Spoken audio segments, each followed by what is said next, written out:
Nous vivons une époque marquée par de fortes turbulences économiques. L'inflation ne cesse de grimper, l'endettement, tant public que privé, atteint des niveaux records, et la crise énergétique impose ses restrictions à tous les secteurs. Parallèlement, l'essor fulgurant du digital et la montée en puissance de l'e-commerce ont radicalement transformé nos habitudes de consommation.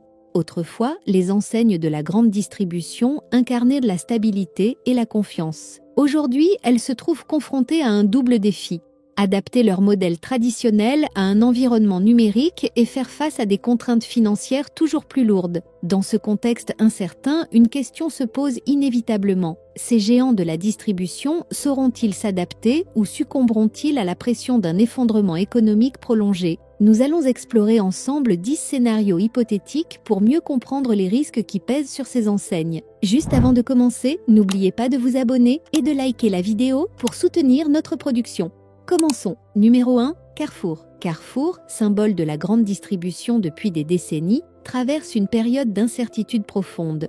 Autrefois considérée comme le leader incontesté du secteur, l'enseigne se trouve aujourd'hui à la croisée des chemins. Carrefour a lancé plusieurs initiatives pour intégrer le digital dans ses opérations, notamment des plateformes de commande en ligne et des services de livraison. Insuffisant face à la montée rapide des attentes des consommateurs qui recherchent une expérience d'achat entièrement intégrée et fluide. Un lourd passif financier freine ses capacités d'investissement. L'endettement croissant limite les marges de manœuvre et empêche l'enseigne d'investir de manière décisive dans la modernisation de ses infrastructures. Dans un contexte de crise prolongée, Carrefour pourrait être contraint d'entreprendre une restructuration en profondeur. Cela signifierait potentiellement la fermeture de certains formats de magasins moins rentables ou la réorganisation complète de son réseau, aboutissant à une disparition progressive du géant dans certaines zones urbaines et périurbaines, transformant ainsi le visage des quartiers qui lui étaient autrefois fidèles. Numéro 2, Auchan. Auchan, autrefois pilier des hypermarchés français, fait face aujourd'hui à des défis qui menacent son modèle historique. L'enseigne est confrontée à un endettement important, conséquence d'investissements passés et de choix stratégiques coûteux. Les coûts fixes élevés, inhérents à la gestion de très grands magasins, compliquent sa capacité à absorber les chocs économiques actuels. Pour rester compétitif, Auchan doit investir massivement dans la digitalisation de ses services. Pourtant, la transition vers une offre plus numérique se heurte à des difficultés structurelles, notamment en termes d'infrastructures et de formation des équipes. En cas de crise économique prolongée, Auchan pourrait être amené à fermer plusieurs points de vente afin de réduire ses pertes. Ce recul marquerait une transformation du modèle de l'hypermarché traditionnel, affectant non seulement l'image de l'enseigne, mais aussi la disponibilité de services pour de nombreux consommateurs qui dépendaient de ces espaces commerciaux pour leurs besoins quotidiens. Numéro 3, Casino. Le groupe Casino illustre parfaitement la complexité de la transition dans le secteur de la grande distribution. Casino a adopté diverses stratégies pour se repositionner sur le marché, mais certaines de ces initiatives ont été perçues comme hésitantes, voire contradictoires. L'enseigne n'a pas réussi à définir une vision unifiée pour son avenir, notamment dans le domaine de la digitalisation, ce qui fragilise sa position concurrentielle. Face à l'émergence de nouveaux acteurs, particulièrement dans l'e-commerce, Casino se trouve en difficulté pour conserver sa part de marché. Les innovations de ses concurrents mettent en lumière ses propres lacunes en termes d'agilité et de réactivité. Dans un environnement économique difficile, Casino pourrait voir ses enseignes traditionnelles disparaître progressivement. Une restructuration majeure, voire la cession de certaines filiales, pourrait être envisagée pour tenter de sauver ce qui reste de son réseau, laissant un vide significatif dans de nombreux centres commerciaux où le groupe était jadis incontournable. Numéro 4, Leclerc. Leclerc, souvent célébré pour son modèle discount et son approche centrée sur le consommateur, n'est pas à l'abri des perturbations économiques actuelles. Le succès de Leclerc repose sur des prix bas et une politique de proximité, mais la baisse du pouvoir d'achat combinée à une augmentation des coûts opérationnels menace ce modèle. Dans un contexte où les marges se resserrent, l'enseigne pourrait être forcée de revoir ses stratégies tarifaires et de réorganiser ses points de vente pour rester rentable. Si la crise économique devait se prolonger, Leclerc pourrait être amené à fermer certains magasins, en particulier ceux situés dans des zones où la rentabilité devient trop fragile. Cela représenterait une rupture avec le modèle traditionnel du discount et modifierait profondément la dynamique de consommation qui a fait la force de l'enseigne pendant de nombreuses années. Numéro 5, Intermarché. Intermarché bénéficie d'un réseau de magasins très étendu, s'étalant sur l'ensemble du territoire français et d'une forte implantation locale.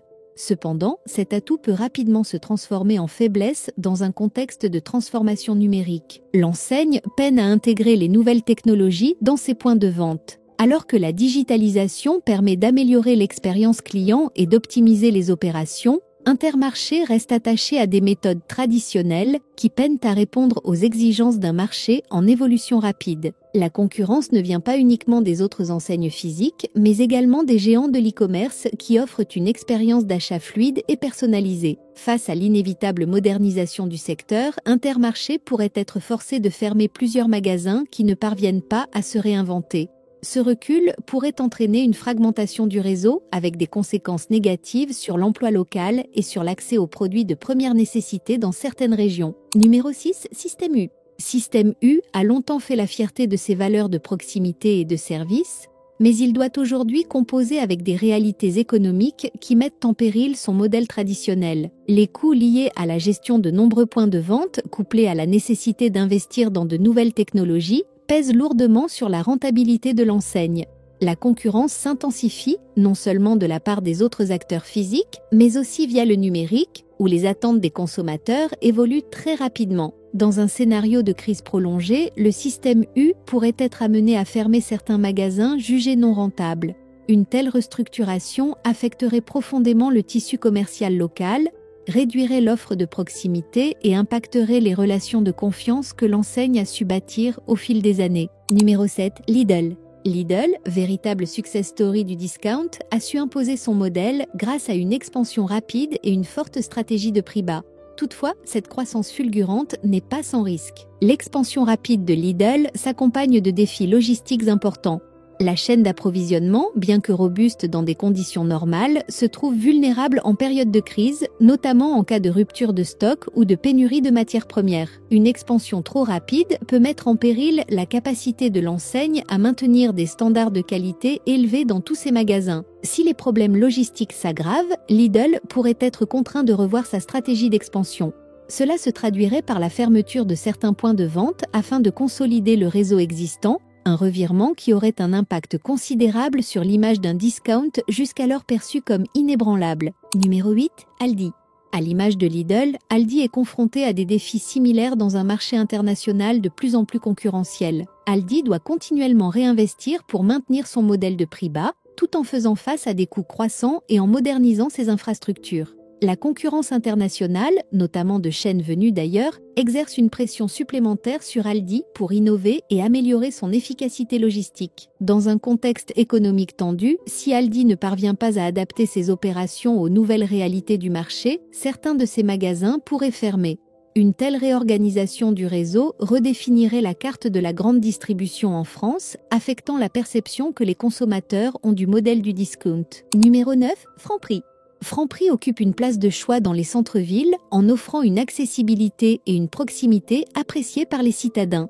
Néanmoins, cette force peut aussi constituer une vulnérabilité. La réussite de Franprix repose largement sur le niveau de revenus des habitants des grandes agglomérations. En période de crise, la baisse du pouvoir d'achat urbain se traduit par une diminution significative de la fréquentation des magasins. Le virage numérique et l'essor de l'e-commerce imposent à Franprix de repenser son offre. Or, l'enseigne peine à trouver un équilibre entre son modèle traditionnel de proximité et les exigences d'un marché digitalisé. Si les revenus des citadins continuent de baisser, Franprix pourrait être amené à fermer plusieurs de ses points de vente en centre-ville.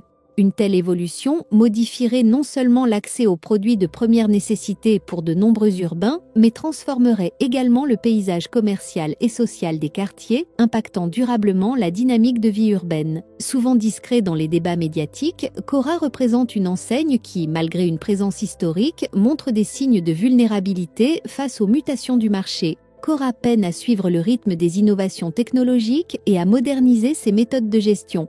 Alors que ses concurrents investissent massivement dans le digital et l'optimisation de l'expérience client, l'enseigne reste attachée à des méthodes de gestion classiques qui ne répondent plus aux attentes du consommateur moderne. La combinaison d'une gestion jugée inefficace et d'une concurrence implacable rend difficile la survie de Cora sur un marché en pleine mutation. Dans un scénario pessimiste, si Cora ne parvient pas à se réorganiser et à investir dans des solutions innovantes, l'enseigne pourrait disparaître progressivement.